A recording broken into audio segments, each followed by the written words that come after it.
Om.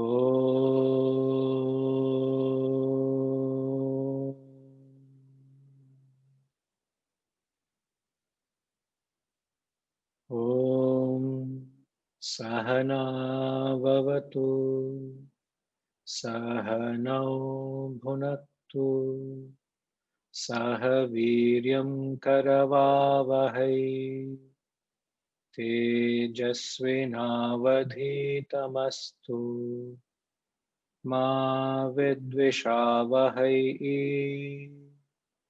Om Shanti Shanti Shanti.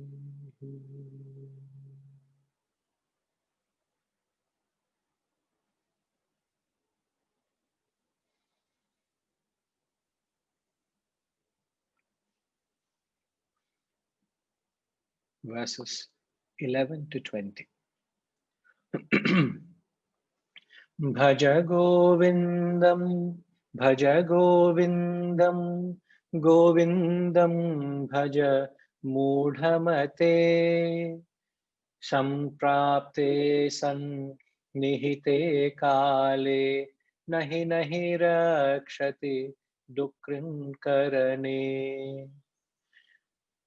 Ma kuru dhana jana yauvana garvam harati nimesha kala sarvam maya mayamidam akhilam buddhva brahmapadam tvam pravisha viditva dinayaminyau sayam pratah shishiravasantou punarayatah kalah kridati gacchatyayuhu tadapi namuncha tyashavayuhu Kate kanta dhanagata chinta vatulakintava nasti niyanta trijagati sajjana sanghati reka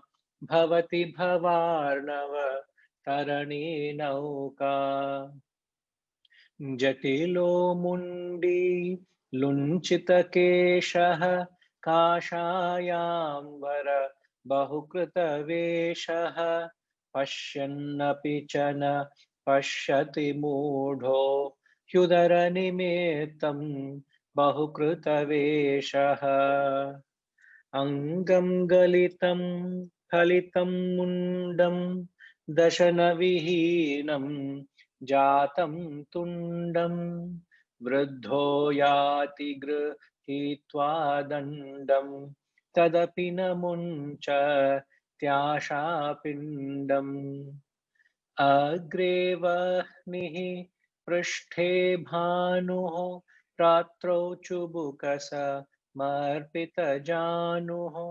करतलभिक्षस्तरुतलवासः तदपि न मुञ्च त्याशापाशः कुरुते गङ्गा सागरगमनं व्रतपरिपालन मथवा दानं ज्ञानविहीनः सर्वमतेन मुक्तिं न भजति जन्मशतेन सुरमन्दिरतरु मूलनिवासः शय्याभूतल मजिनं वासः सर्वपरिग्रह भोगत्यागः कस्य सुखं न करोति विरागः योगरतो वा भोगरतो वा सङ्घरतो वा सङ्घविहीनः यस्य ब्रह्मणि रमते चित्तं नन्दति नन्दति नन्दत्येव भगवद्गीता किञ्चिदधीता गङ्गाजललव कणिका पीता सकृदपि येन मुरारिसमर्चा क्रियते तस्य menana charcha. Bhaja Govindam, Bhaja Govindam, Govindam Bhaja Mudhamate, Samprapte San Nihite Kale, Nahi Nahi Rakshati Dukrin Karane, Nahi Nahi Rakshati Dukrin Karane, Nahi Nahi Rakshati Dukrin Karane.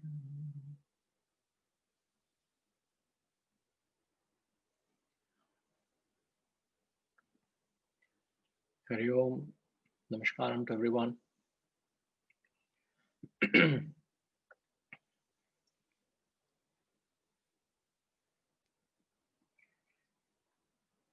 last we were studying was the 13th verse. The title, to surrender your worries.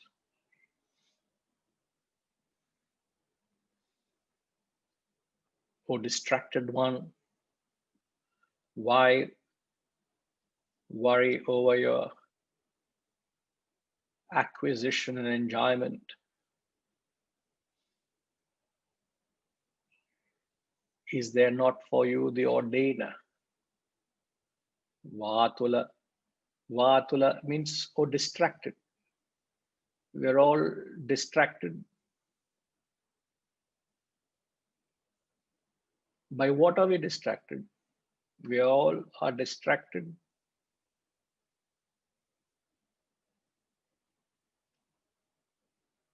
from the pursuit of the higher.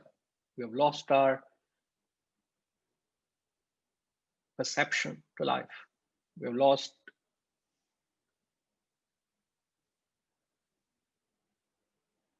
what is this life meant for. As a result of having lost our purpose, we would never achieve or succeed to find that fulfillment or satiation in life. The real satiation or real satisfaction comes in fulfilling the very purpose. Whenever you justify and satisfy any purpose, for example, this little interaction we have at the end of the satsang, is there a sense of satisfaction in me or a sense of dissatisfaction? That is purely determined by, have I justified what is the purpose with which I've taken to this platform, which is to convey this message. And if I have done to my little ability, if I have done enough to it, if I have fulfilled it, the end of it, there is a sense of satisfaction, isn't it? But if I have not fulfilled that very purpose for which I'm here, and if I've got distracted with anything, you could have been entertained, you would have been had a great experience, but deep within me I say, man, no, I've not done justice to this text, I've not done justice to the class, I've not conveyed the spirit. I may have dabbled with the words, but I've not conveyed the spirit. That's an inner feeling I have. Now, if you take that same spirit to the larger purpose of life, undeniably, this is the truth. Your purpose and my purpose and our only purpose is to get to the self. And if that doesn't resonate in our lives, we're all vatula. We all have got ourselves distracted. Distracted with what? Distracted with kanchana and kamini. Distracted with the acquisition and enjoyment. Constantly trying to chase in satisfying one's insatiable desires, and having acquired the world, you just want to possess. This is what he said you're distracted with. And having got yourself distracted with the acquisition and enjoyment of the world, you doubt the very providence that governs the entire creation. There is this providence, he says. Is there not for you the ordainer? So what do we associate any extroverted pursuit with? It's very important to understand the principle of life. These are the thumb rules of life. So the moment you take to an extroverted pursuit of life, what are the consequences? I've dealt with it. I just want to quickly touch upon it, mention one or two, the later half of the verse, and I'll move on. My question is, the moment you take to an extroverted life, what are the consequences? What is the cause and effect? You must be able to correlate the two. So if I can ask Arunji. Oh, Pranam Guruji. Yes, sir. I think I missed the last class, so I may not have the right answer for you, but I'll try. Can you please repeat the question? Sir, we did not cover this last week, sir. So you are everyone is on the same platform, sir. Okay. None of them are none of them are any advantage ground here. Now the question, yes, sorry, go ahead. So what was the question? I just wanted to understand the question. See, the question I'm asking is, what are the consequences of leading a life of extrovertedness or extroversion? If you could explain what's your understanding of the word extrovertedness? Extrovertedness basically, I guess, refers to being outwardly focused, focused on things not inside you, things that could bring you satisfaction externally, things, material goods, desires, those kind of things, I suppose. Precisely, yes. Okay.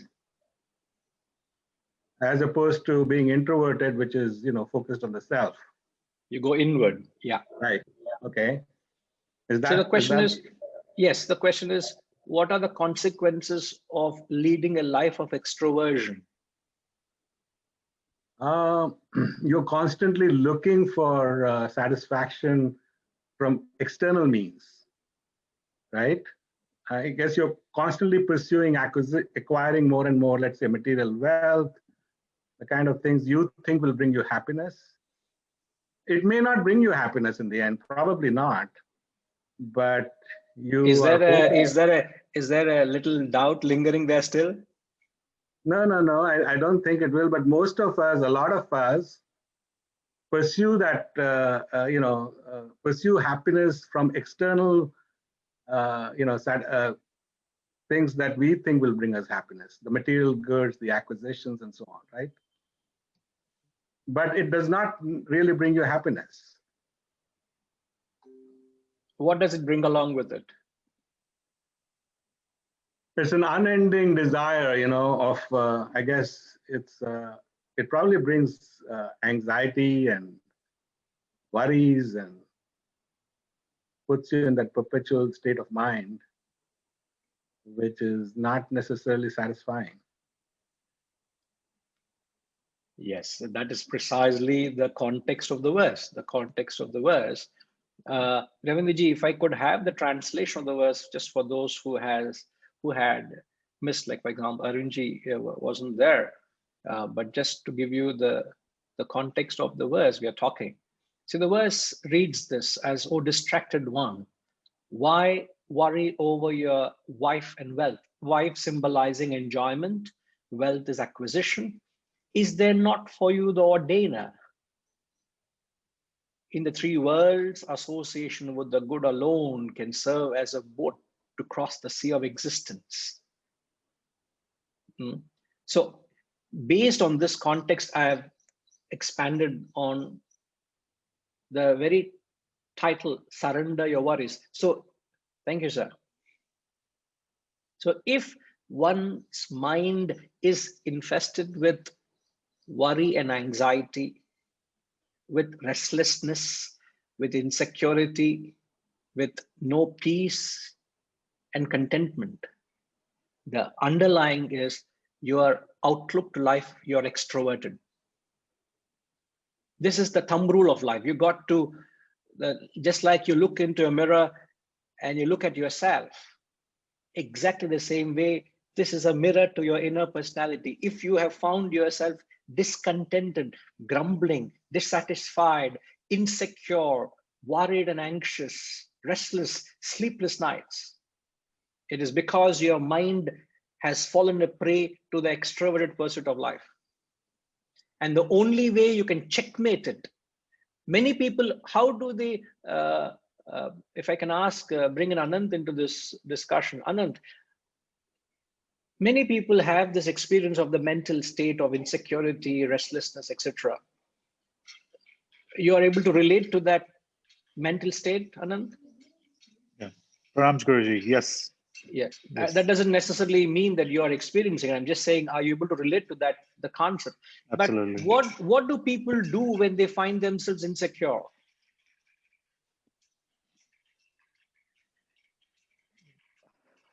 When they're insecure, Or any of these, whether they are worried or anxious or they're restless, all of this. they try to take their mind away. When you try to take your mind away from what's causing the restlessness. And where do they go to? What do they resort to?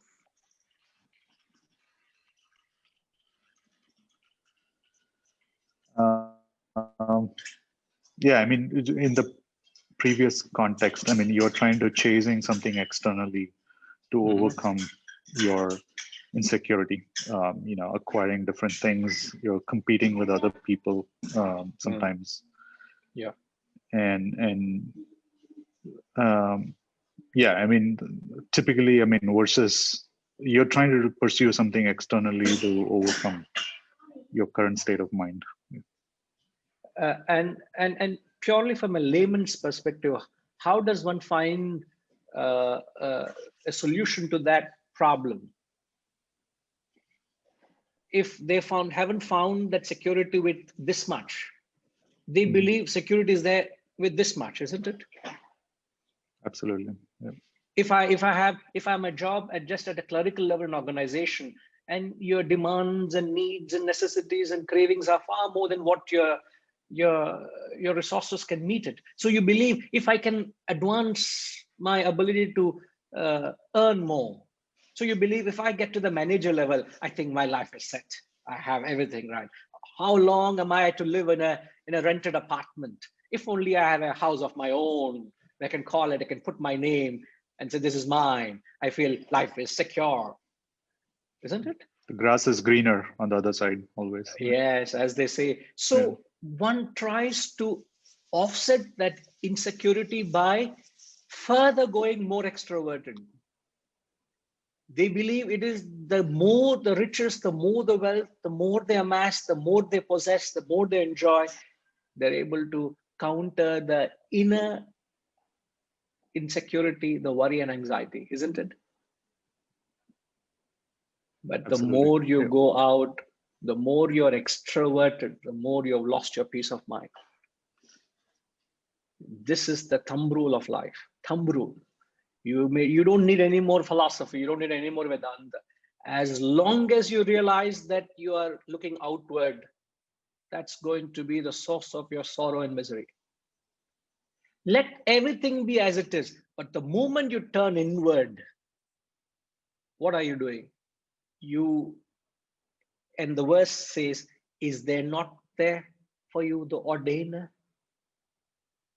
What do you mean by that? How do you reconcile that concept of is there not for you the ordainer with an introverted approach? How do you connect these two? Hirenji, can you connect these two to turn introverted to this statement, is there not for you the ordainer? This is what they're saying actually.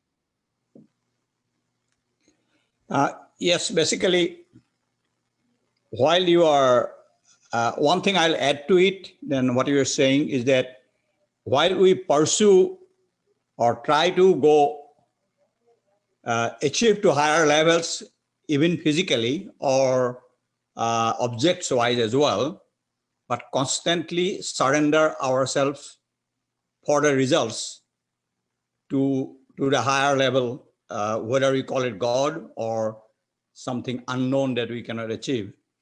So what I would add is that we need to constantly pursue to achieve higher in physical world as well. Physical means objects or getting a promotion or whatever it is. But whatever results we get, we should detach ourselves from that and surrender to God or surrender to unknown, whatever. Does it make How is it? sense?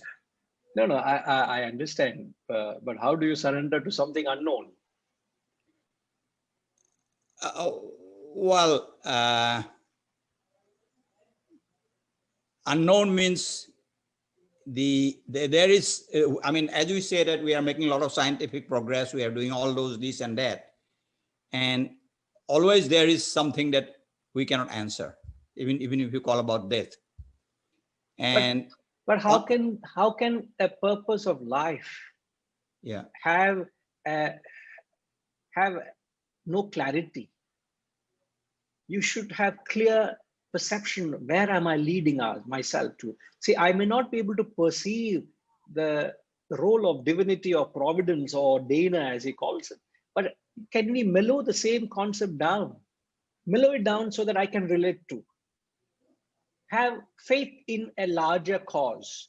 Have faith in a totality, rather than just relying on your own self, feeding your own selfish, self-centered, egocentric demands. See, you can either live a life where you just feed your own unending cravings and demands or in desires, or you surrender to the ordainer, he says. But if you don't know the ordainer, can you mellow it down? What do you surrender to? You know, I was in touch with yesterday with a lady, with a family. Both were doctors, and they were gracious hosts of ours in Malaysia when we first went 20 years ago. We were there, and the unknown family, and they opened their homes and said, we have a spacious enough home to accommodate you, and you can come and stay, because we didn't have a home, we didn't have anything there. We went to serve this cause there, and we stayed for a while, and then we moved on.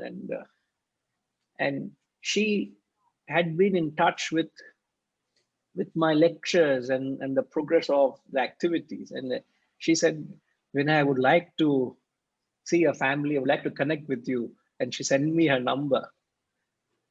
And we just connected yesterday. And I haven't met the family for over 10 years now. And when she spoke yesterday, this is what she said. When the day I met you, I love this quality of yours. The trust and faith you had in this knowledge. And you never know what tomorrow would bring to you. But I always admire the spirit with which you carried on the work you started. What she saw was the work I started in Malaysia. And she said this. And I told her this. I said, I'm so glad you say that, man. I'm so thankful for that. And I told her, if there's anyone who can challenge me on this, I'm ready for the challenge. That faith I have in this cause, in this providence, in this higher, is unparalleled.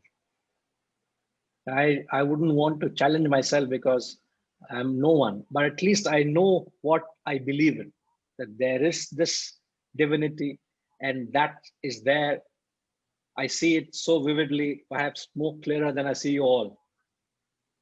And I don't say it because the providence has paved way for my progress. Even when I had no penny in my pocket, when I had no audience to address, I had nothing in a foreign land when I went there.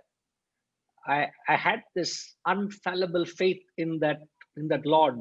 You're doing Lord's work. Why should you doubt that things would not happen? I never doubted it. And I was so much reminded of this passing conversation yesterday.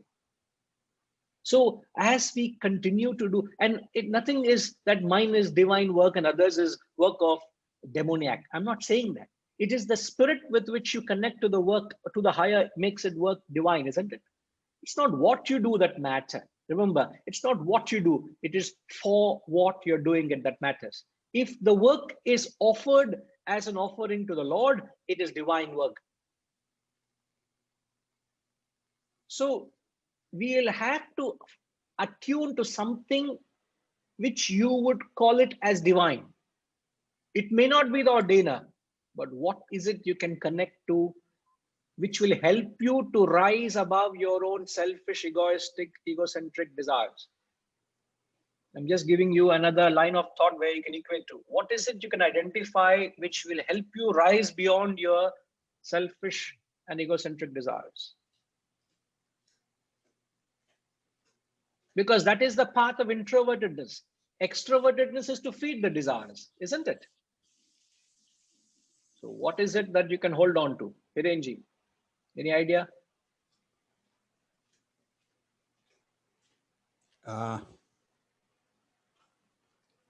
If you are in a position to clarify, otherwise it's fine. No, I understand what you're saying. I mean, right. It's about getting into what you call is a Brahmin, is a divine level, while you are still, whatever work you are pursuing, making sure that it is not for yourself or myself, but it is for a higher cause. And then only you can probably progress in your inner self. As long as you're able to conceive and identify with a cause beyond yourself and work for a cause, a higher cause, a larger cause, which can inject a spirit of service and sacrifice into your action. That is the path of introvertedness. That is the solution to your incessant worries and anxieties. The key is to live a life of service and sacrifice.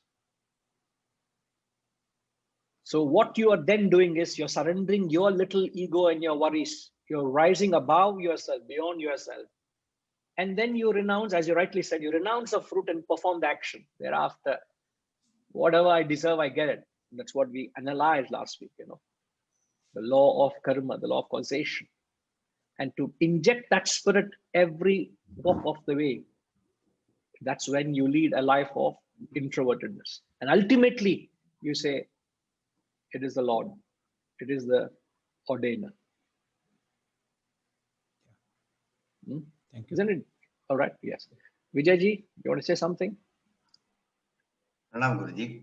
I was thinking in the, like you very well explained, that moment, so long as we concentrate on service to a common good away from us, that is not for any personal gain. And so long as we fully enjoy it and not look for any fruits for yourself, implicitly we start forgetting ourselves. There is no consciousness of self. And the moment we are not, without making any specific effort to forget ourselves, automatically it sort of happens perhaps gradually. And, the self is existing less and less to varying degrees. And that is also, again, isn't it, Guruji, implicit that for your own existence, as it is known, that you are depending on something beyond you, above you? Tamil we say, no, Melar Patwan. That's an implicit kind of a faith, which is whatever Melar, whichever, without describing anything. Automatically, yes. I suppose it happens. It happens. As we said, who is taking care of that all my organs function and ensure in fact, my vital organs, which are functioning without me even being aware of it, and deep sleep, they're all functioning. Who takes care of it? Even for a few seconds, if my heart stops beating, sum up, chapter close. Ilya, who ensures that? Every aspect of life, there's a ordainer overseeing it. To doubt that ordainer is the most non-spiritual thought. The non-spiritual act is to doubt that and take it into your own hands and say, it's my life, I know what I want, and then you mess it up. And what as they say, ego is nothing but, they say, what is ego? You edging God out, isn't it? Something to that effect. Am I right? So the moment there's an ego is almost a barrier. So implicitly you allow the God to enter. Yes. And also I think biggest byproduct, Guruji, to my mind is that the lack of feeling of insecurity, which is peace, whatever way you call it. Sir, there are these two extremities. You can either be insecure with everything, you can be secure with nothing. Now, every one of us is somewhere in between these two extremities. And I'm not trying to merely throw a hypothetical idea. I'm talking of a reality where you can be secure with nothing. You can be insecure with everything. You can be the world's richest man. You can be the most powerful man. You can be the most strongest man. You can have everything. You can be the most intelligent person. You are the most sought after person. Yet you can be highly insecure. And you can also reach a state where you can be completely secure without having any arrogation to anything, without claiming anything as yours. At least hypothetically, you understand there's a possibility. See, you can, in mathematics, you can never reach infinite, but you can always hit zero, isn't it? And that zero is everything. By RPG, what is the zero we're talking here? And what is the infinite we're talking here? I don't know. Am I unmuted? Yes, yes. I am, Guruji. Yes, sir. So, as I understand it, to me, they're one and the same. So the zero is I've renounced everything to reach that infinite state. No, if I could come back to it again, I said you cannot reach infinite, but you can reach zero. So there are two different things. In what context are we saying? I'm not sure I understand, Guruji. Sorry. It should not be difficult. I know you know it. With reference to one's own pursuit of chasing our own desires, can you quantify your desires, Arbiji? No, not readily. Not quantify my desires. There's no way to do it. All of my There's desires. no way to do it. Yes. So there is almost an unending supply of desires, isn't it? There is no way I will be able to satisfy every whim and fancy of my mind. Even if I were to have the capacity to do it, I will not be able to satisfy it, isn't it? I'll just be chasing and chasing. So it is impossible to reach that infinite where you would satisfy all your desires. But you can certainly reach zero, which is to nullify and renounce all your desires. That's a possibility. Even theoretically, it's possible. Practically, it is the path laid out, whether you want to live that life and attain that state of realization. But hitting zero is actually infinite, as you rightly said. Once you hit that zero, you have got infinite bliss. So therefore, what are we saying? One who has risen above his limited self has hit the reservoir of happiness or peace or bliss. The moment who you go outward extroverted, you have lost your peace and happiness, insecurity comes in. The moment you go inward, and rise above your little self, you've found that peace and happiness. This is the secret of life. This is the purpose of life. And one who has lost that focus, he says, Vatula, oh distracted one. I do not know how many of us are distracted in this classroom. I hope none. My heart wants to hear that answer and resonate it with you all that no, we are not distracted. We're all very clear what the purpose is. What is the purpose? Seek Govinda, Bhaja Govindam, seek the higher, seek the truth. And then he says, the later half of the verse, in the three worlds, means in every step of the way, in every juncture of your life, in every aspect of your life, association with the good alone can serve as a boat to saw the to cross the sea of existence. And how do you achieve that? The most pivotal aspect of your transformation is in satsang. We have learned this in the 9th verse, and he repeats it. He repeats it because it's so important that you don't miss the point. Satsang, he says, satsang is the means to take you like a boat, serves you to cross you from the sea of, from one shore of mortality to the other end of immortality. Now, the question is, how do you maintain this satsang at every moment? How do you maintain satsang in every experience? Before I get that, can I have Rajiv ji? Sir, can you give me your understanding of what satsang is? Please, rest of you ponder on the question. How do you maintain a constant satsang? Yeah. Yes, Hari Om Guruji. Yes, constant satsang means that you are always looking beyond yourself, not entrapped in your ego and extrovertedness, you just have faith in the ordainer, go with that.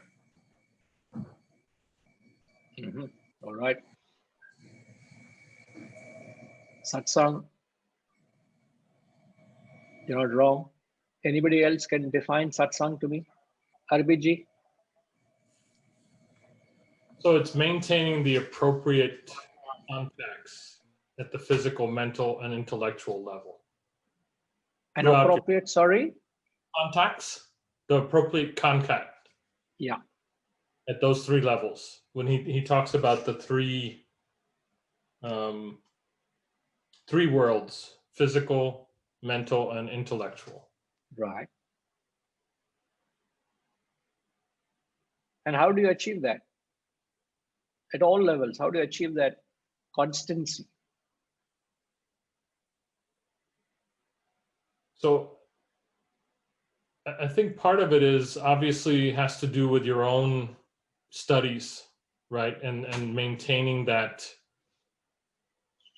consistent study and going deeper every day, right? So I think that is part of it. That's very fundamental. I think also and I don't know if it's the right answer, but the concept of yajna, right? So at each thing that you do, be it physical, mental, or intellectual, you look at it as a sacrifice to then bring back this, where is my body pointed? Where is my mind pointed? Where is my intellect pointed? That sacrifice continues to engage your satsang, keep it going. I get what you're saying. So satsang, as you rightly said, is the capacity to identify satsang. Sat is the good, sang is the company. So the very literal word, the very basic word or interpretation of the word satsang is to be in the right company. The right company means something which is in your hitam. Hitam means in your good. So all your time, you're constantly keeping the association, which is only going to result in your transformation, in your betterment, in your evolution. And you do that at all levels of the personality. Now, many people attribute or perhaps correlate being in an environment, being in a gathering like this as satsang, isn't it? We call it a satsang, isn't it? We are all deliberating on something on the higher. It could be a bhajan or a kirtan or a satsang like this, where you gather and you invoke positive feelings of the higher. But then this is just once or twice or thrice a week. The rest of the day, how do you maintain that same spirit? How do you maintain that same attunement? So the biggest challenge is how do you maintain that spirit of satsang in every experience of your life? Every walk of life, every experience, how do you maintain satsang? That's the question. It's a very practical tool. See, I can't be sounding impractical because he is saying this is the help, satsang is going to help you to get connected to the ordainer. So you should find a certain applicability to this concept of satsang. Every walk of life, every situation, how do you create a satsang? Reddy Garu, any idea? Namaskaram, Guruji. In my view, every moment being self-aware. Self-awareness is the one where we can able to get to realize it. What is our actions? What is our mind? And what is our intellect is saying? Where in which we can able to be in good path of satsang. Self-awareness. All right. You're not wrong. Let me hear. Sorry, Ma, I don't get your name, Mrs. Shroff. Oh my God. And oh my God. Huh? How do I address you, Ma? Sorry. Renu. Renu. Yes, Renu, Ma. No, I know where Arunji gets all the wisdom from. So I'm getting to the source. Correct, isn't it, Arunji? Absolutely. Yeah. It's better that you said it. Guruji, from his wisdom, it doesn't come from me because it's not correct, right? And you put it at the top here. Not at all, not at all. But she was busy taking notes, so she may not have. No, I know she's very much there. So basically, I think, just keeping, constantly be aware of what you're reading and what you're learning. And then just trying to follow that through your day-to-day life, I guess, You don't lose touch just because, you have this, maybe with you, we have, this class once a week, or, we read something once a day, one in every 2-3 days. The rest of the time you can't lose, touch with that. So you have to constantly keep up with it. Yeah. So the necessity is to bring in that sense of constancy to a thought. Right. So or your deeds or whatever. Yeah. Yes. So that's precisely the question. I'm almost trying to bring in a sense of single pointedness to get a takeaway. How to practice that, like Reddy Garu said, self-awareness. You're saying a sense of constancy to be maintain that. But how do I inject it? How do I bring that? What is the practical takeaway I can apply it in every experience? See, my job is to just make you all think. We may not have answers, but if we are in the thinking process, I think I've served the objective. This session has served its objective. Yes, Arunji? If you're focused on your, like what you earlier said, on the goal, the higher purpose, right? If you keep that in mind, I suppose to some extent, it's some amount of focus that you need to keep your mind on, essentially, it's like staying in lane effectively, in the sense that I'm just trying to, like meditation, for example, is one way that people focus that energy. That's one, I guess these are techniques that you can use, things like meditation and being aware of that higher purpose that you started off with. Arunji, the text is giving us a solution, satsang. The text doesn't talk of meditation or anything. It may be right. I'm not saying it's wrong. We are trying to understand the Guru's advice to us, practice satsang at every juncture, every moment. We're only trying to unfold or decode how to practice that. So if you keep good thoughts in your mind all the time, if you interact, that's one way, I suppose, that you have to perpetuate what you got from satsang at every moment of your day-to-day life. So good thoughts, keeping good thoughts in mind all the time, and I suppose would be one way, right? Now you're getting to the point. Yes, not that you are not right, but I'm just trying to bring it to the context. I'm very very fussy in teaching. I don't want to go digress off the text or the verse. You train your mind to be focused on the good things of the good that you inculcate from these daily or from these weekly classes. You keep that in mind all the time, right? You train your mind to be focused on it. I would think. Yes. You're right. Renuma is laughing. I don't know why. Guruji, you don't agree to what he's saying. You still have I don't know, that's the impression I'm getting. That's why I thought, it's like... No, very much. I agree to what he's saying. And I see it once you hear me clarify, how right Arunji is, So he is most of the time right. So please. Okay. No, that was, there's no pun on that statement. Huh? Okay. Right. Now,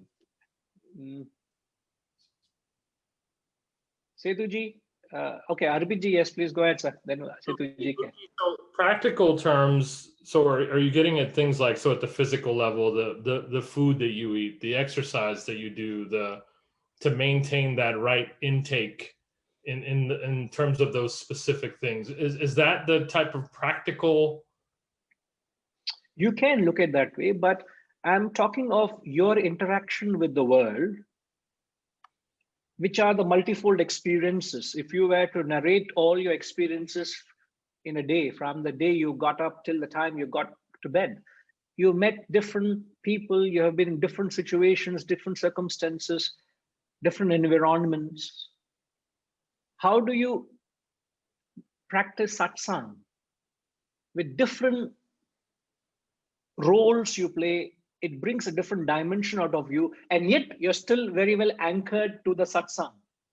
That's the bottom line, isn't it? Wherever you are, you're still anchored to the satsang. How do I convert that seemingly challenging experience into a satsang?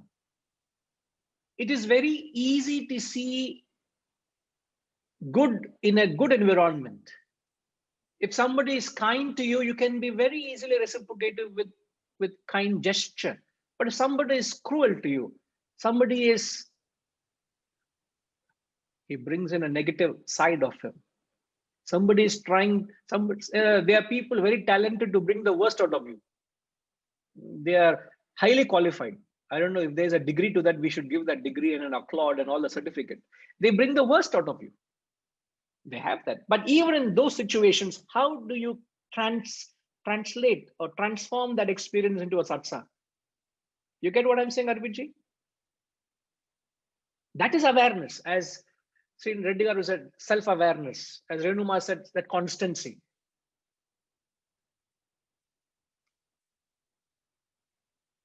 Siddharamanji.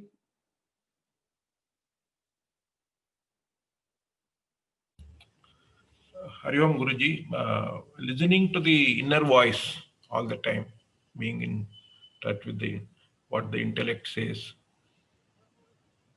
what is right, what is wrong. Always be in satsang with the conscience. All right. Constant association with the conscience is the satsang. Very well said, very nicely, very beautiful point, very beautiful point. Yes. Vanita Ma, any take? Okay, let me help you in answering this question by another question. I don't know, I only bring more questions to the class than answers. What sort of a guru is this?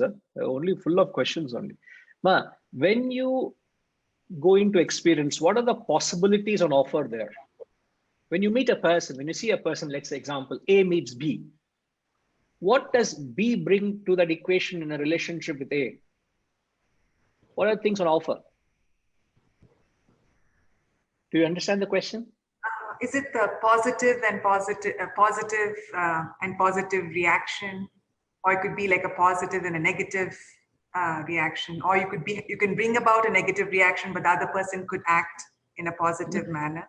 No, let's say it's you are the person A and you're contacting the person B. Now, I'm not talking how A reacts. I'm talking of what B brings to the equation. B brings what? B brings a certain positivity in him. B brings certain negativity in him. What else does B bring to the table?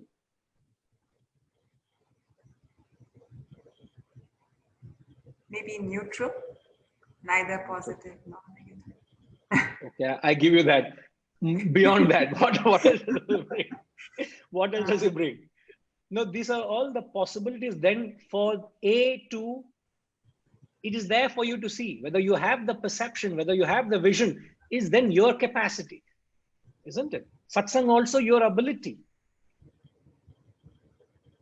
Isn't there a saying, there's so much of good in the worst of us, there's so much of bad in the best of us. It doesn't behove to talk about the rest of us. So if I can bring the worst individual you can think of, there's some goodness in him. I can bring you the best individual, there's some lacuna, some imperfection in him. So what every individual is constituted of, good and bad, dharma and adharma, isn't it? There are good qualities and negative qualities. There are good propensities, negative propensities. Now, beyond these qualities, what else does the human bring to the table?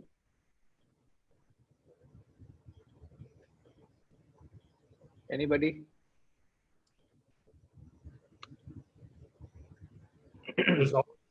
There's always the self. There is that pure, immaculate self, the reality, the God, the consciousness. Isn't that the core of every human? Isn't that the essential self which is me? So when you look at me, when you relate with me, are you relating with my qualities? My qualities are mere vestures, mere layers, which are enveloping the Atman, the core in me.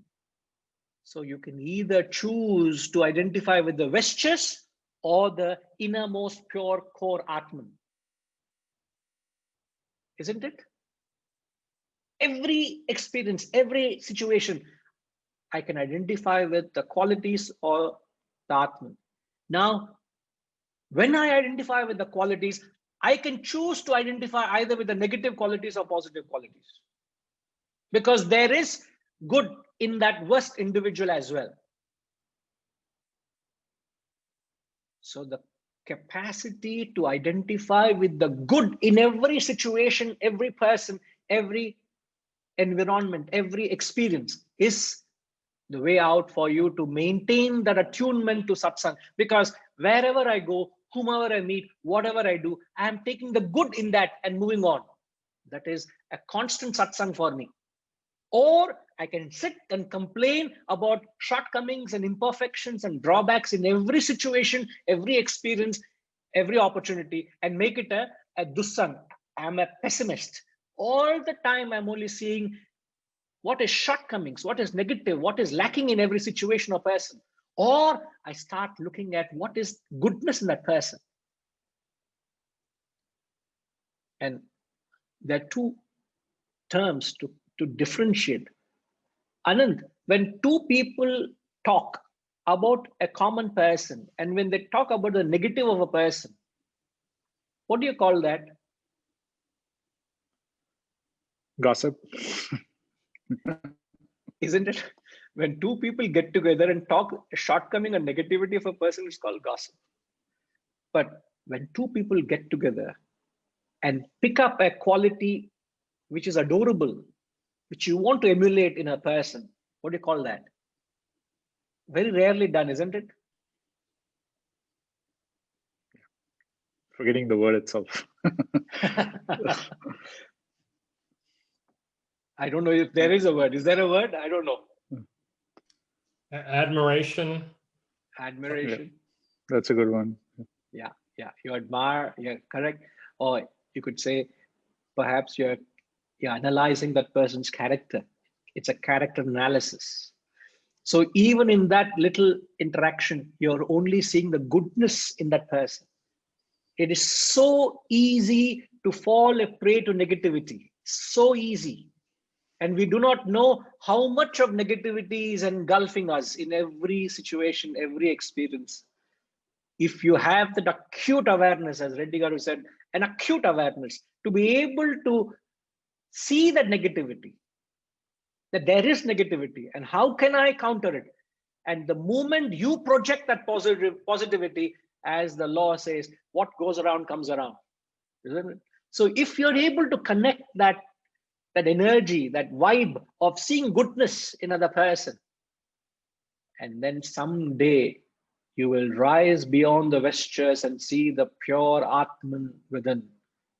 And the Atman, the self or God, is the same in a sinner or a saint. Can you have the eyes to see? Do you have the vision to see the self in a sinner or a saint? That is your ultimate test of satsang. Because what is it that makes a person a saint or a sinner? Hirenji, what makes a person a saint or a sinner? His actions, whatever he does. Is it his actions that make him a sinner or a saint? They are the actions, but can you go anything more deeper than that? Well, a saint will definitely do something beyond self, and a sinner would do something which will benefit him or her in immediate terms. Okay, no, perhaps we're trying to read more than what is there, but you're not wrong at all. You're absolutely not wrong, So how else could you differentiate between a sinner and a saint? What makes a difference between a sinner and a saint? Harishji? The popular, not popular, what you have explained repeatedly is that the action itself is neutral. It is the intent behind the action that determines whether it is positive or negative. All these attributes come from the intent.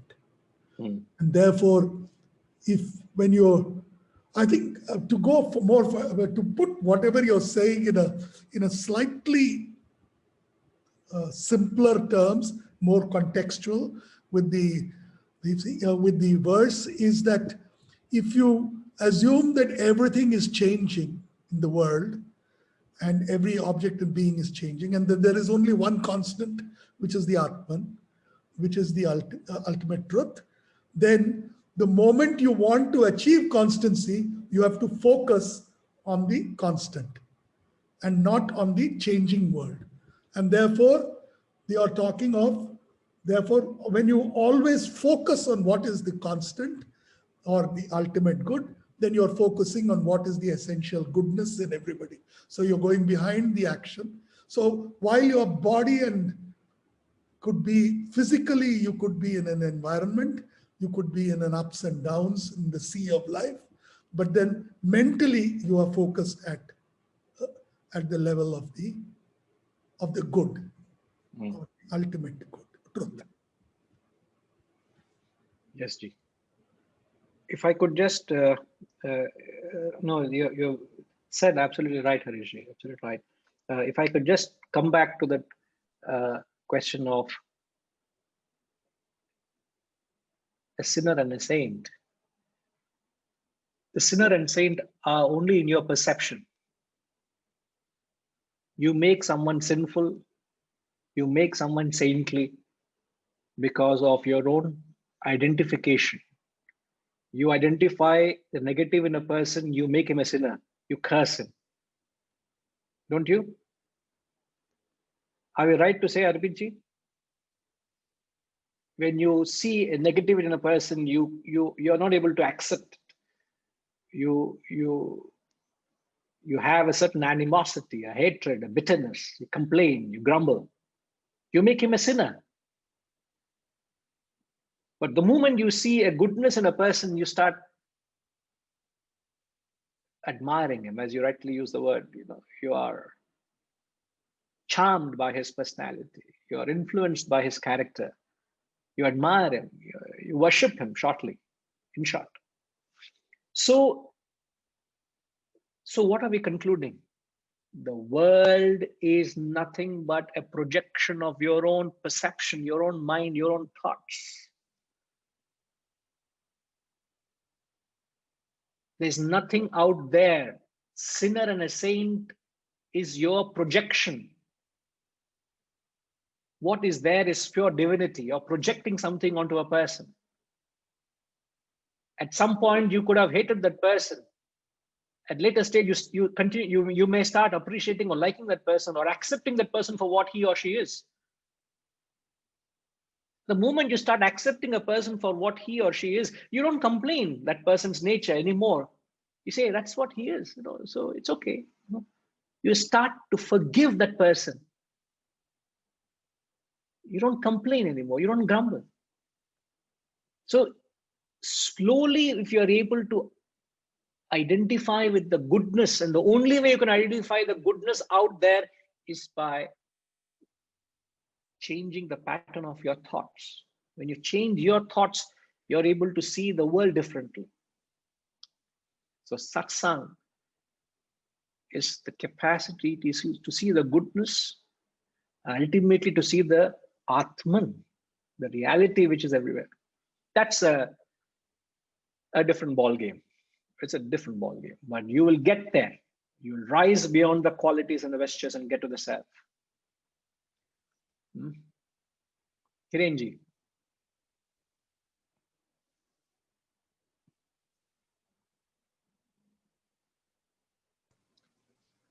If, as we understand the world, goodness and badness, and if someone we see it constantly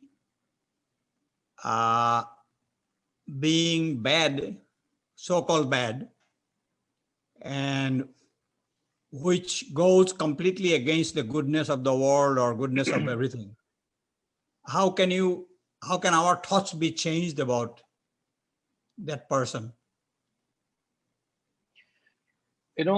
I'm surrendering to the famous thinker, philosopher, Maurice Maeterlinck. Maurice Maeterlinck, he says a beautiful quote. And if it can be captured, Harishji, happy and blessed are, H-O-U-R, happy and blessed are, comma, when wickedness stands forth revealed. Happy and blessed are when wickedness stands forth revealed as goodness bereft of a guide. I'll explain Hirenji. Okay. Maurice Maeterlinck puts it, he says, your life is happy and blessed. Your time, your moment, your life is happy and blessed. When you see wickedness stands forth revealed, means when you see wickedness in a person, when you see crudeness in a person, when you see negativity in a person standing forth, reveal means it reveals, you see the negativity in a person. What should you understand as goodness bereft of a guide? What is the difference between me and him? he hasn't had the same exposure as I had. He hasn't had the same opportunities I had.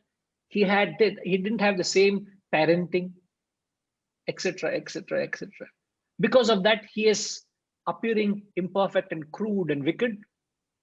So you give him the potential goodness with lack of opportunities, bereft of a guide. He didn't have a guide in his life. That's why he is. So if I can be an inspiration and influence his thought pattern, if I can be a factor in influencing and changing his thoughts and his character, rather than me hating him, I only see a potential in him. Now I'm reminded of an experience which Sethuramanji was sharing the other day when we had a little gathering. He was sharing of a gentleman. I'm just giving it in brief, Sethuji. You know, he was talking of a gentleman who has gone to a particular community of, I think there are 500,000 families at max, deep in the forests, and he is trying to uplift their lives, bring in some civilization into their lives, because they've been living that life for I don't know how long, and they live a life of an aboriginal in the woods. But when he went into their lives and something connected him to them, and he wants to help them, and he's doing his little bit to change their thinking and pattern, and he realized they are great. They have great physical strength. They have phenomenal stamina, and he's trying to mold them to be marathon runners and athletes. And so much so, he thinks they can represent the country if they got the right exposure, right training, right opportunities. And he's embarking on a cycle ride, 6,000 kilometers of cycling. And he believes these people who have no training, no exposure, no knowledge of anything, he's taking them on a 6,000 cycling expedition. And he's seeking support of any second-hand cycles which no gear, used cycles. He said, please, if anybody has, please spare them. You can pass it on to us. A handful of a dozen of us are taking this. And I say, being a little cyclist myself, you need to have a proper cycle with gas and a certain the bicycle helps you to attain speed or achieve things. Can you imagine? He said none of the cycles have any gas. They're all used cycles, and they're going 6,000 kilometers. And this man said these guys have immense potential. And I don't know if he said that I want to bring Olympic gold to my country. Now, what do you see? Does it not fit into this? Here are people who are living a life of an aboriginal, living in the woods, not knowing any life beyond that life in the jungle. But yet they have that immense potential to bring that talent out of them and achieve that glory and success in a particular thing. They have it. They just need opportunities. They just need guidance. They need a proper tutor. That's all. So when you see negativity or shortcomings or imperfection in a person, you only see it as potential good, lack of opportunities.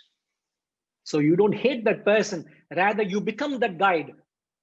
You rise to a level where you forgive that person for his shortcoming and say, can I change and transform their life by being a role model or a guide or a tutor to them, rather than complaining, why is he wrong?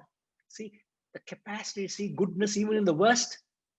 Thank God, Maurice Maeterlinck came to my mind. Otherwise, I didn't know how to answer this question. It's a fabulous, fabulous, fabulous quote. You can make your movement happy and blessed. When you see imperfection, when you see wickedness, you understand it's only potential goodness with lack of opportunities. If I was in him, perhaps I would have been worst. I would have been worst. So he is just potentially good without opportunities. You will agree with me, isn't it, Hirenji?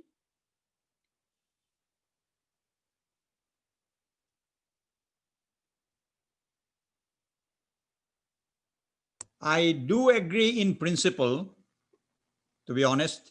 That's all I want. In Yeah, principle, whether yeah. it is practically possible to entertain that thought, but the thought is very profound, isn't it? Whether if I could think that way. Absolutely. In fact, Harishji is involved, from what little I know of the great work, he's involved with a group of people, to educate the people from the slums.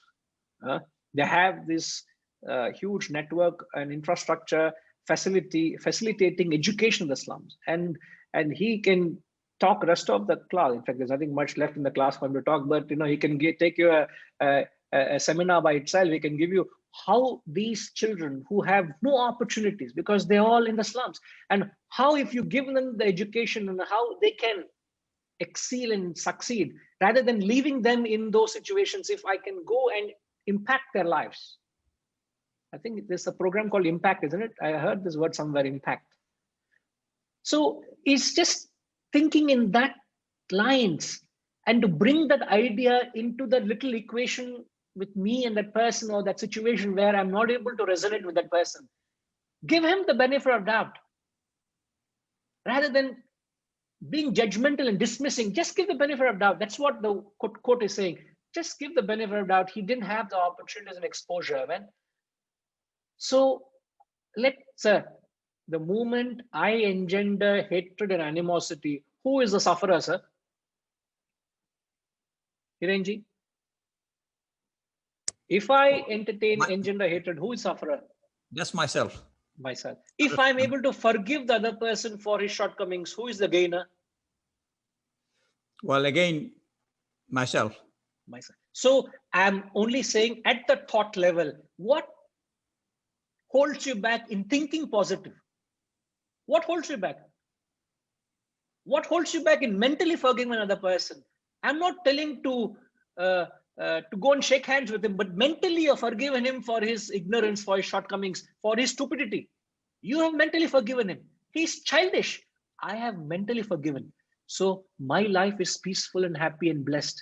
But if I entertain that hatred and engender that animosity, and constantly the thought is complaining, bickering, if that thought lingers in my mind, that person has no idea what's going on within me, but I am the person who's paying the price. I am suffering. How does it justify another person's imperfection and I suffer? I don't understand. It doesn't make sense. It's like you eat a chili and my stomach is paining. How is it possible? I eat a chili, my stomach pain is understandable, no? You have something wrong and I am suffering with it. What sort of a logic is that in life? So take my actions into my hands. Let my actions be more accountable, because my life depends on the way I generate the thoughts and I execute the actions. And the law defines me by my actions, not others' action doesn't define my life. You get it? So as long as possible, I can find a way I can inject a certain positivity into my thoughts and see a certain goodness. I'm able to hit a plateau of satsang in every situation experience. I hit that medium, and then rest is there for you to evolve and grow and radiate that bliss and happiness. And I'm not talking hypothetical, please. It is not hypothetical. I hope it is a very practical solution in every situation experience. If your maid breaks a glassware, if your child breaks a glassware, what's the reaction? The moment a maid breaks a glassware, you will pounce on and say, you've got slippery hands. Do you know the worth of that piece? You are very cynical. You blame at your maid, but would you accept? How would you react to your child? It's okay, beta. We'll get another one. Never mind. Why can't you express the same feeling towards the maid?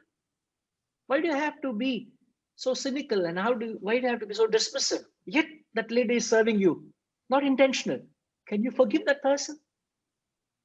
How do you translate? Every experience is an opportunity to attune to divinity. Remember this, every experience. Whether you make it happen or not, the onus is on you. The onus is on me. Don't blame the world. Discount the world and create that opportunity for you to rise to the level of Ordena. But again, it only depends on how much wisdom you are endowed with, so that you will be able to rely on it when the need arises, isn't it? If you want to forgive a person, you only get one chance. You don't get second chance to forgive that person, isn't it? And at that moment, you need to tap on your wisdom to be able to forgive that person.